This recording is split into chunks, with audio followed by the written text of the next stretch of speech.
My name is Ronika Jacobs, and you found my podcast, Strive for More, Your Best Life Now. While there are hundreds of thousands of podcasts out there, you've taken the time out to listen to this one. So for that, I would like to say thank you. So without any further delay, let's get to it. Let's strive for more.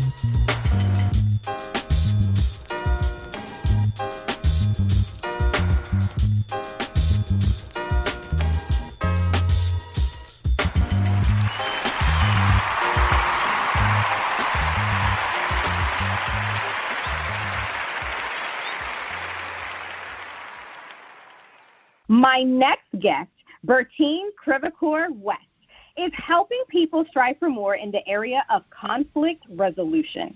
Berthine is a conflict resolution strategist, learning and development subject matter expert, best-selling author, and award-nominated podcast host. In addition to having been a nationally certified healthcare interpreter for over a decade, Berthine's work and training led her to the fields of cultural competence, diversity and inclusion, and soft skills training. As the CEO of Westbridge Solutions, Berthine has empowered hundreds of people and has served as a keynote speaker and panelist throughout the United States. In this episode, she will discuss the importance of clear communication and why communication wires often get crossed between parties. Hi, Berthine. Welcome. Thank you so much for being a guest on my show. How are you? Hello, Ronika. Thank you so much for having me on your show. I'm excited to be here to share this space with you. I am doing great. How are you?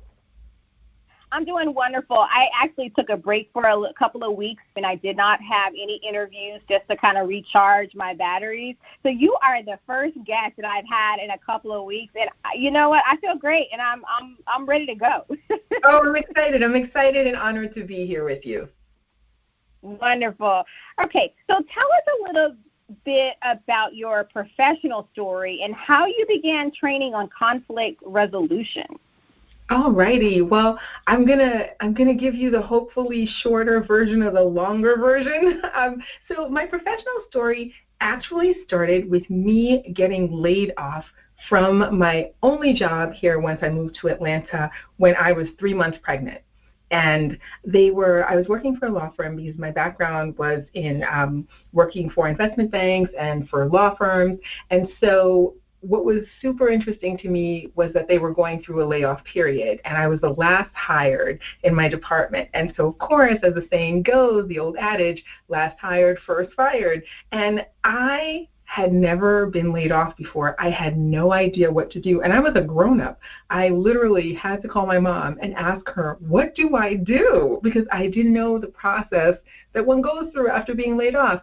And to couple that with expecting a baby, my husband and I were just like, okay, well, this was an unexpected twist to not have a full-time job anymore. But then I should also say it was a job that made me miserable. And so I tend to see things definitely from a more positive side. So I saw this as an opportunity to do something now that not only I wanted to do, but that I was good at. And I had to couple those things together.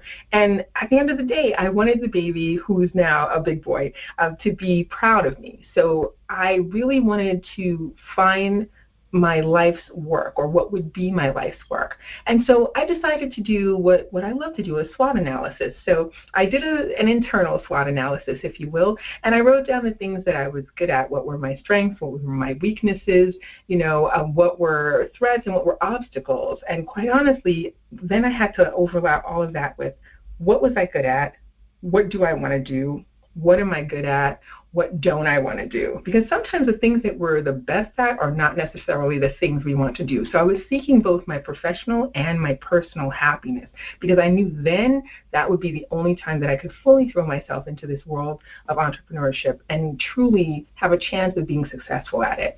So what I started to do then was to reach out to people that I knew. I looked at my resume for the things, as I said, that I did the best. And one of my skills was that I'm multilingual. I happen to speak 4 languages. And I thought, okay, I use that as a skill when I worked for an employer for a company, so why don't I use that as a skill now? And so that led me to the world of translation, and I'd known some other people who were translators full time, and I reached out to them, got information on that, made sure that I learned the technology involved with translation, because it's very different than I think most people think. Eventually, once I got my foot in the door, if you will, I started my business, and 95% of my clients were in Europe, so I had to be on multiple time zones. I was doing all of this while I was 7 months pregnant. And then after my son was born, I was still doing this and running this translation company. And a colleague had mentioned to me, why don't you get involved in interpreting? And I'll preface this by saying that translation is the dissemination of information in a different written form. Interpretation is either the signed or the spoken form of changing that information. And so I got the training that I needed to get for interpreting. And I decided to focus on legal and healthcare interpreting. And at first, I focused on French, and then I focused on Haitian Creole as well. So again, my market was still global, because ironically, people that lived, let's say, in Ireland needed translation into Haitian Creole, which I never expected because of projects they were working on abroad. And so I eventually became the first nationally certified Haitian Creole healthcare interpreter in the state of Georgia. So that was really just a wonderful achievement for me, because I had to really teach myself how to speak medical Haitian Creole, because that's not something we discuss with our families at the table, right? No one's talking about lungs or hearts or organs of any sort. And then after that, I eventually joined an organization called MING, the Medical Interpreter Network of Georgia. And some years later, I became the president of that organization, and we spearheaded some amazing awareness projects that I'm very proud of to this day. And then I just decided to take all of that interpreting and translation knowledge that I had, because my work in interpretation took me into cultural competence and cultural awareness, and that morphed into what is now Westbridge Solutions. And so we focus on cultural competency, diversity, equity, inclusion, and soft skills training. So at the end of the day, we teach people the skills that they need to be successful, and hence our slogan is empowering professionals for success. And by success, that could be internal success, meaning you've learned a skill that you're very happy with that you can use in your personal life, or professional success, skills that add value to your business acumen, skills that add value to your company, skills that align you more with the vision and mission of that company, which leads to the success of everyone there.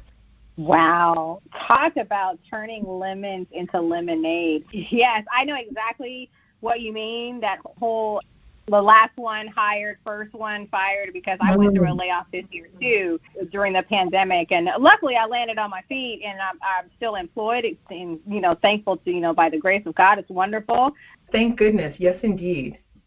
I never thought about doing a SWOT analysis even on myself. That was a really good thing. Okay, so let's break down in the most simplest terms. What is conflict resolution? In the simplest terms, conflict resolution means being in opposition with something or someone. So a clash, if you will, a disagreement. But on a deeper level, I take conflict resolution to mean either an internal conflict or an external conflict. So an internal conflict, meaning there is something within you that is either not sitting right, or something really that you are lacking that you want to learn, that is a roadblock, an obstacle for you, if we go back to that SWOT analysis. And externally, this could be a conflict that you have with someone else, let's say at your job, because that's where we focus that external component as well. So that external component can be an apparent one, where it's an open conflict with somebody, or a hidden one where the conflict is is kind of just lingering there. There's a tension that exists. It prevents a team or a group of people at a company from working to their best and from being effective. And so that stops a company from honestly being productive. And so that's where I come in. Okay, so, and I'm sure this has happened to you. I know it's happened to me, and, to the listeners out there, I'm sure this happens to you. I feel like I communicate very clearly what my expectations are, or I communicate very clearly whatever it is I'm trying to communicate, whether it's a task or it's an expectation or it's a desire. Mm-hmm. But some kind of way people at times still misinterpret things that you say. So how does that happen? I mean, as clear as possible. And people still get things mixed up. What is that all about? Well, I think it's about two things, quite honestly. It is about, first, knowing. Socrates has a saying that I like to use all the time, and that saying is know thyself, right? So first, it's about knowing yourself. You already said it. You know what you want to say, and in your mind, you're saying it you're saying it plainly as you mean it. But and this is where conflict can arise. The issue with that is that we know what we want to say, but we don't know how the other person is receiving that information. So Socrates was right. Know yourself, right? Know thyself. But I would add, know the other person as well. Right? So we do have to not only say what we mean plainly in order to achieve clarity, but we also have to ensure that that person who's the recipient of that message is able to understand what we mean, how we mean it. And that's where the difficulty can come in. That makes sense. I can totally see that. I guess people, their interpretation or their comprehension is only at the capacity that they have. Well, you know what? I will say that, but I'll even push back. Their interpretation, and because the onus is actually on us, right? Their interpretation is at the capacity that they have, but the onus is on us to expand their capacity to receive that information. So I always place the responsibility not on the message receiver, but on the message deliverer, the message giver. So it's my job to ensure that you, Ronika, understand what I'm saying, right, in the way that's going to be beneficial to you. And by beneficial, I don't mean that it's going to, help you win the lottery or anything like that, or make you happy even, but it's going to provide you with clarity as to my message and my intention. Thank you for sharing that. So I want to kind of shift gears a little bit, and because I love that you brought up, a message that someone wants to communicate. All right, so there's Black Lives Matter, right? And so some people, when they hear Black Lives Matter, they immediately push back and they say all lives matter, right? So then now there's this conflict, right? And so one side is saying, but that's not what I'm saying. I'm not saying that your life doesn't matter because you're not Black. And then the other side is saying, well, why are you saying only Black Lives Matter, right? Right. So then there's all these, of course, other high-tension events happening. And so out of all of that, there was this need to elevate Black voices lately. And then all of a sudden, companies are now hiring diversity and inclusion officers. What is this position supposed to achieve? Well, I will say this, with reference to Black Lives Matter, this is a source of my frustration because it was about language. Because if I had said Black Lives Matter too, then there might not be this particular argument happening, right?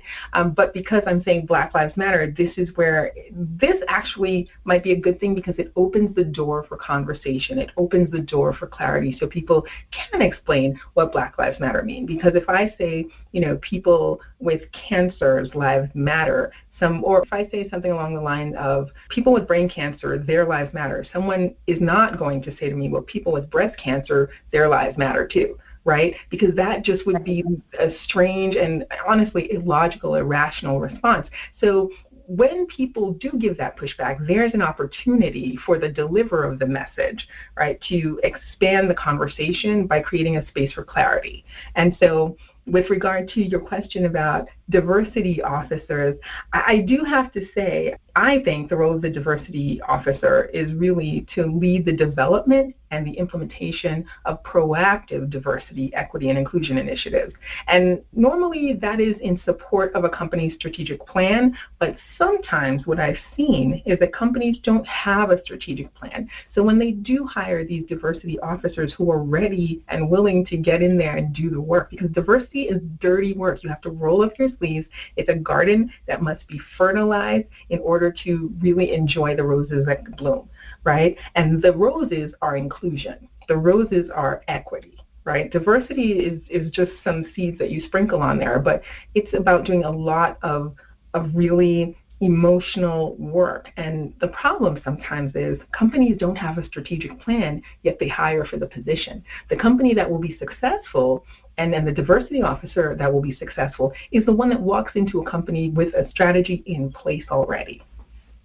Speaking of strategy in place, how best can businesses encourage diversity and inclusion? I mean, it can't be as simple as, well, just, hire somebody of color, right? Right, right.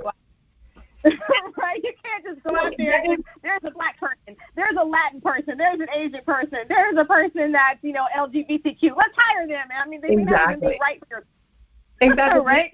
So much. That happens so much. And I say this, there's a saying, because I love quotes because they just come in handy for everything in life, and I'm paraphrasing this one, but, just because you have 10 fingers doesn't make you a concert pianist, right? So just because I happen to be a person of color doesn't make me educated enough and qualified enough to train diversity. So first, what I would say is people need to seek out those who are qualified and trained, and that is not always somebody who is a person of color. And I want to make that clear simply because I think that a lot of times as well, we tend to miss diversity and whiteness, and that's why most diversity trainings don't work, because it's about a person preaching to white people about everybody else. And I approach diversity as a mother of a young son. I approach diversity the same way I would teach kids, is that in the most basic way possible.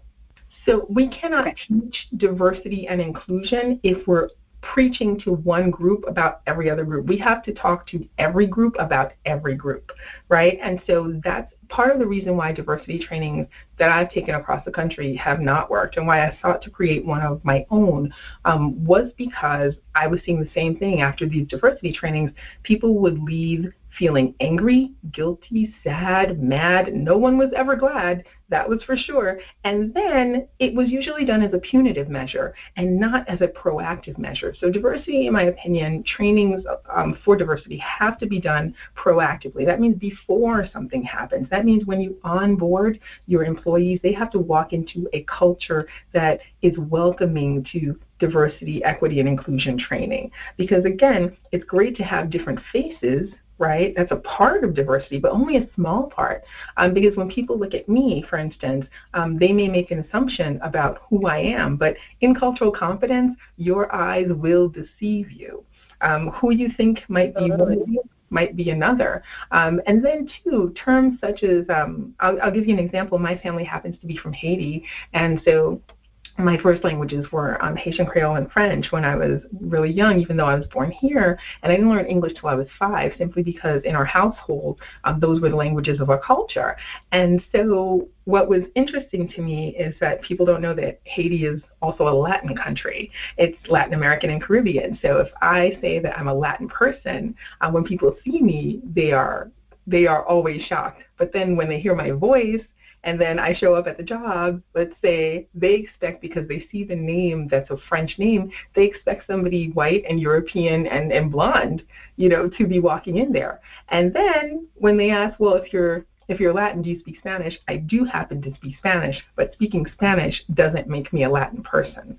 So there are so many levels to diversity, and I think it's really important for us to be as educated as we can as diversity strategists, trainers, officers, but from the company perspective, it's really important to open the door to more than just performative diversity measures. So having different faces is great, but how do you retain those different faces? Having members of the LGBTQ community is great, but how do you retain them at the workplace? Having women is great, but how do you retain them? Because getting them in recruitment is one thing, retention is another. And usually people are recruited for diversity, usually people are recruited through diversity initiatives, but in order to retain them, you need inclusion initiatives and equity initiatives in play. So this has to start even before the employees get to the door, before they even get hired. And I understand what you mean when you say that you've done trainings or known of the diversity trainings, and everybody leaves upset because there's so many ambiguities when it comes to cultural competence, and there's so many unknowns about another culture, and you have your presumptions, and then you have your own biases, and you try not to have your prejudices, but you learn what you learn from your family members, right? Your parents, and they say certain things, and so you just kind of grow up believing them. And so that's why I want to talk about the two terms lately along those lines, as we've been, entering into this space to try and have these conversations about race, which is actually, falls in line with conflict resolution, which is the two terms of white fragility and black fatigue. So I know both of them are loaded. They're loaded. Yes, but, can you kind of talk about these two terms and why are they being thrown around? Why are they so important right now? Or even period? Yeah, and I love that you asked that, even period. I will say this, part of the problem, and this is, race as it's known commonly is an American phenomenon. And it wasn't, the classification thereof wasn't intended for malevolent reasons per se.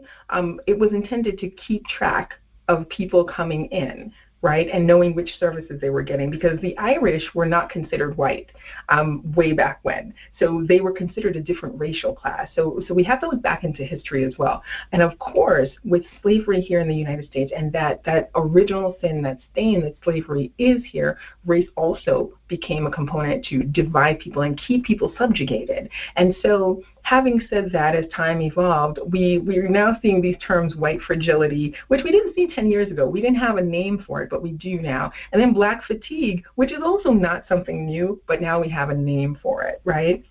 And so with regard to white fragility, that essentially is when a white person feels discomfort or defensiveness when they are confronted by information about racial inequality and injustice. Right? Quite simply, that's what white fragility is. Black fatigue is when, quite honestly, and I will say, as a trainer of diversity and inclusion and as a black woman, I know that I have experienced this, as have many colleagues of mine in this field. Black fatigue is when you are simply exhausted at having to be the ambassador of all things black, when you have to consistently explain things over and over again. And it's also when you are just literally tired of having to go through hurdles and ordeals by sheer virtue of your race, simply because you are in the skin that you're in, that you love, and you're treated a particular way by society. And sometimes society can be within your own family. Black fatigue is a real thing, as is white fragility. So these are two loaded terms that can pose just a cavernous amount of space for conflict. And so that's why I always say it's important for us to have clarity, to be clear in our message, but to also ensure that the person who is receiving our message understands what we're trying to say. So the onus is on me to ensure that that person receives information in the way that I am intending. Now, you can't be a mind reader, and this is why conversations have to happen. And this is why I dissuade people from having, these types of conversation on social media, because there is not enough nuance to be had on social media. That is why diversity trainings, quite honestly, I think I've taken some that have been online as well, and by online I mean recorded and no human interaction. And so those, to me, are not the most successful trainings at all. The ones that are the most successful trainings are the ones where you have to be a gardener. You have to get in there, roll up your sleeves, have conversation, plant seeds, sow the seeds, water them, and then you can smell those roses. And so that is why those two terms, we not have to be careful with them, but we have to be very clear as to what our objectives are when we're using them. And this, too, I will say, I borrowed this from a friend and colleague of mine named Dawn Christian, and she has a brand called I Belong. And it's a wonderful company that she's created so people can understand the sense of belonging. And so Dawn imparted upon me something that I've come to use quite often since that first conversation, and that is about creating psychological safety. We need to create psychological safety for people. And one of the methods that by which we can do that is to find a commonality that they may have. So with Westbridge Solutions and Global Fluency, our hashtags are leveraging commonalities, understanding differences, right? So we want to show something that somebody has in common with somebody else and build from there. And when through that building, we can celebrate differences. But it is important for us to acknowledge those terms, but we have to be very clear as to what our objectives are when we're doing that.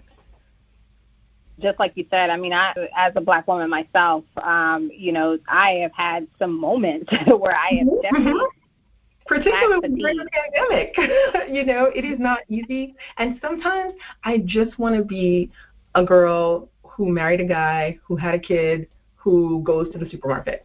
I don't want to have to explain anything or do anything, because at the end of the day, I'm neither exotic nor mysterious nor any of, the stereotypical accolades that are thrust upon us, right? And it's really important to just remember at the end of the day, I always say this too, with LGBTQ plus families, they're families like everybody else. People have to, when you get married, you pay bills, you have kids, you do all those things. So there's nothing exotic about it, except it might be a different lifestyle from the one that you currently have. And you can say that about a variety of lifestyles, right? So there are days where I just want to be a girl that shops at the grocery store and makes dinner. Yep.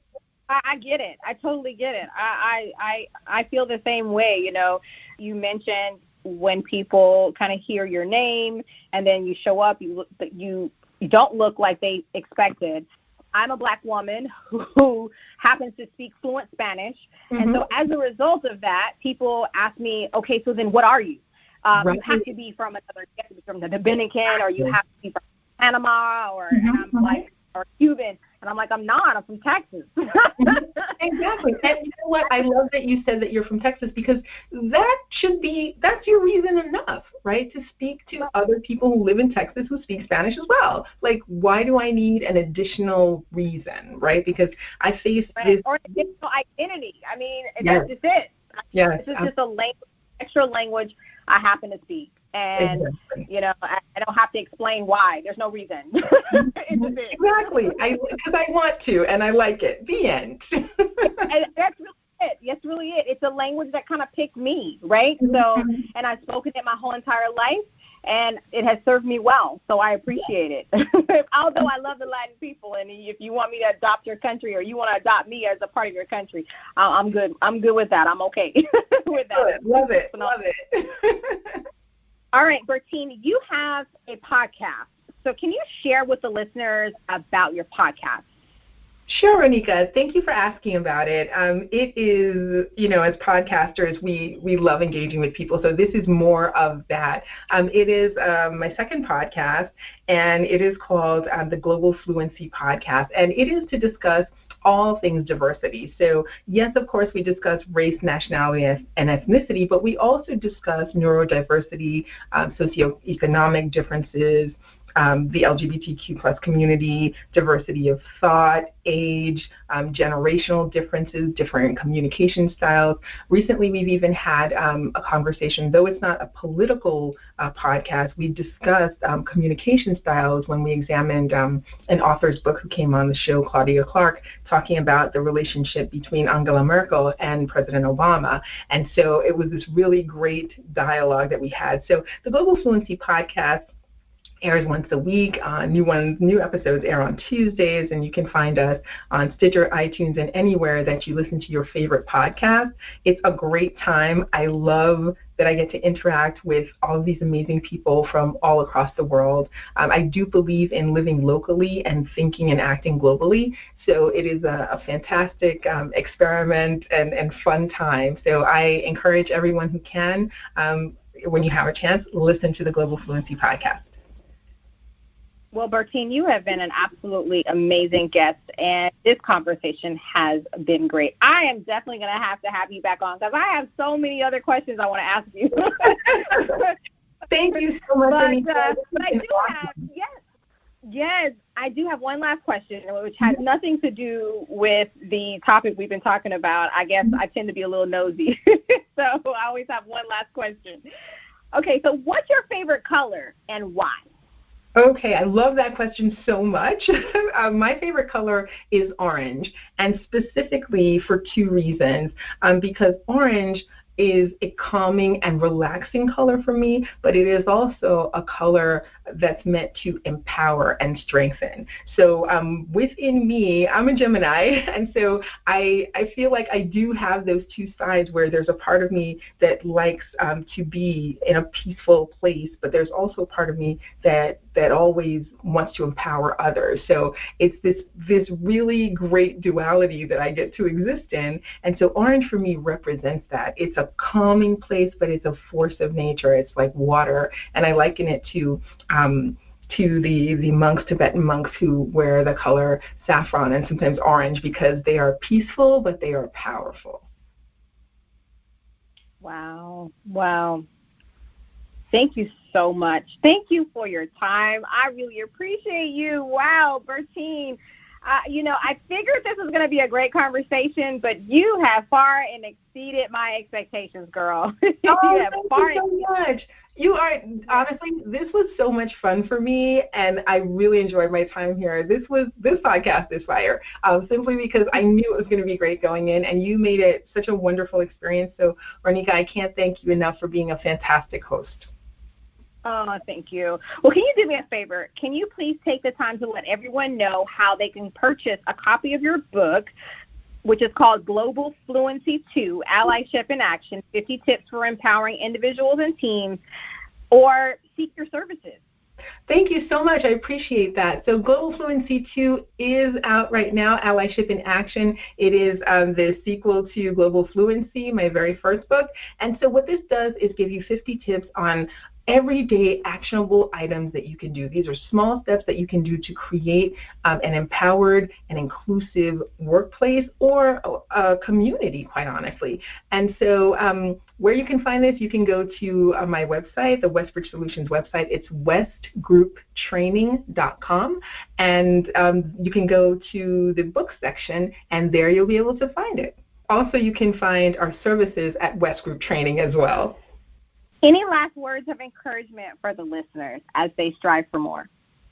Well, I always say this, get uncomfortable, stay uncomfortable, have uncomfortable conversations, push yourself to a limit that you didn't even know was possible, because at the end of the day, you are worth it. It is worth it. Representation is important. Not only, and I will say this as my parting words, it's really important to lead not from the front and not from the back, but from within, because we are the dream, the goal, and the example. People are watching you to be your best self and to break boundaries. And that's not easy, but it's so worth it.